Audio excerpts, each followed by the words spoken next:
आई मुलांना सांगत असते, इथे जाऊ नको, बाबा मारेल. तिथे जाऊ नको, बाबा मारेल. झाडावर चढू नको, बाबा मारेल.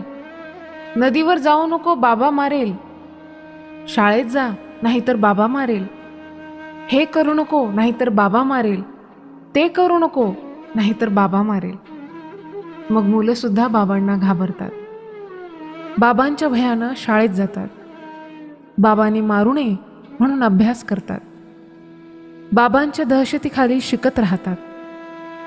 हळूहळू मुलं बाबांकडे दुर्लक्ष करून आईवरच प्रेम करू लागतात. मनामधून बाबांना काढून टाकतात आणि आईच्या चरणावरती सर्वस्व अर्पण करतात. बाबांपासून 4 हात लांबच राहतात. मुलं आईचं गाणं गातात. मुलं आईवर कविता करतात. कोणतंच मूल बाबाला दुधावरची साय म्हणत नाही, लंगड्याचा पाय